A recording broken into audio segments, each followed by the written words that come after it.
Alright, so I wanted to make this video to give you an idea of what it's been like buying and owning an electric car, and specifically a Tesla Model 3 in Melbourne, Australia.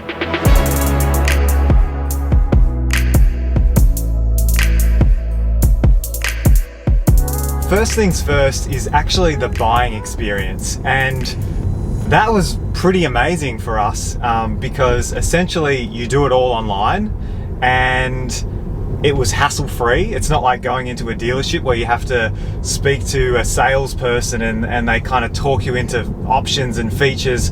It was just smooth sailing. So we currently have 3 Tesla shops here in Melbourne.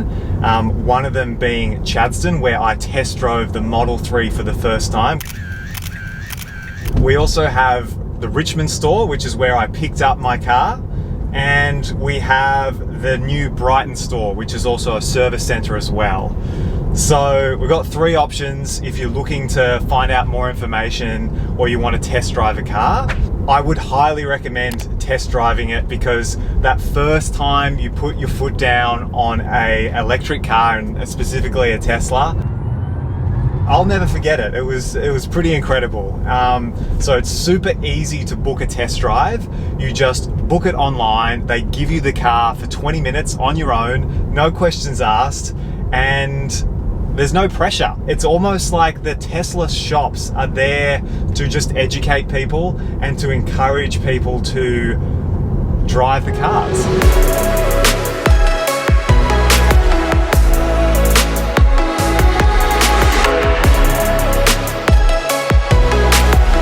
When it comes to servicing the Tesla, we have 2 locations here in Melbourne. So there's Brighton and there is Richmond, where you can take your car to get serviced. But keep in mind that electric cars don't require the level of servicing that petrol cars do.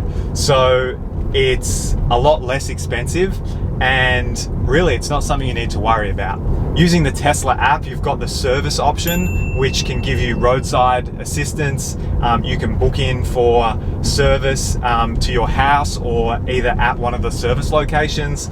It's very seamless, and on the one occasion that I've had to contact a Tesla service, it was just as you would hope it to be. When it comes to charging, first things first is to make sure that you have somewhere at home where you can charge your car, because if you're charging your car at home, every time you leave the house, you're leaving with a full battery at 100%, and that's where it's going to make a huge difference.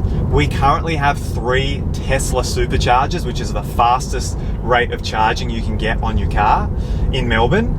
We have Camberwell, Richmond, and Moonee Ponds. There's one in central Melbourne that's being built right now, which will open anytime soon.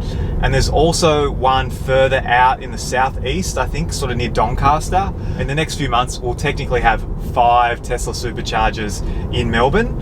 It's normally like $10 to $15 for a full charge in our experience. Super quick, like it does 80% of your battery in 25 minutes. So if you are on a road trip and you need to stop, it's likely that you're just topping up your battery anyway. When it comes to the third-party chargers, there's a lot more of them around than I initially realized if you've watched any of my previous videos.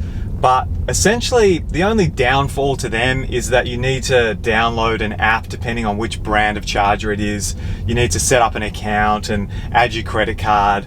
But apart from that, they're pretty easy to use, they're pretty cheap, and they're pretty fast. So we do have quite a few options here when you're traveling around Victoria. We only really find that we need to plan our trip when we're doing like over 350 kilometers or 3 to 4 hours of freeway driving.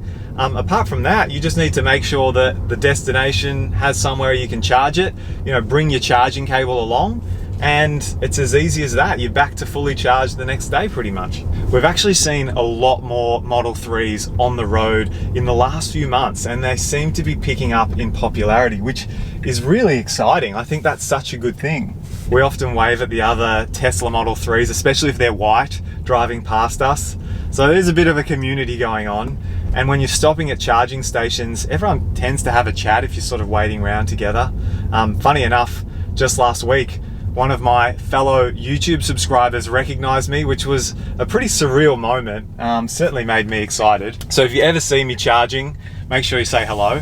And the last thing I wanted to mention is just the cost savings, because the more we're driving this car over using our petrol car, the more we're saving.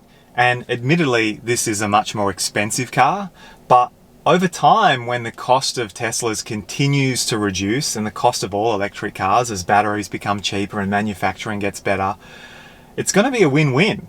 The servicing costs are virtually nothing. The refueling is virtually nothing. We haven't been able to calculate the additional cost of charging this car at home with the energy usage, because it's not significant enough for us to have noticed a difference.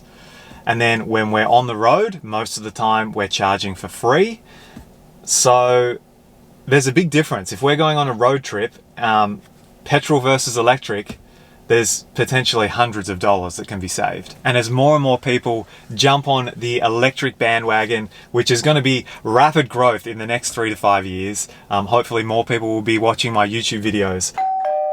We're trying to hit 1,000 subscribers by the end of the year, which means that YouTube will start paying for every ad that gets viewed on my channel, which is pretty exciting. Anyway, I hope this video has been useful. If you're interested in getting yourself a Tesla and you're based in Melbourne, you now know that there's not that much to worry about. It's a pretty smooth experience, and the only thing that's potentially an issue at the moment is some of the wait times to get yourself a new Tesla if you're ordering it online. But hey, there's nothing stopping you from placing an order on their website and putting down a deposit, which I think is refundable at the moment. So at least you're in the line, and if you change your mind, you can get your $100 back. So yeah, look into it. Most importantly, take one for a test drive. Your mind will be blown. You'll never want to drive anything else after you've driven a Tesla. Anyway, hope this video has been useful. I will catch you guys soon, and have a great holiday period.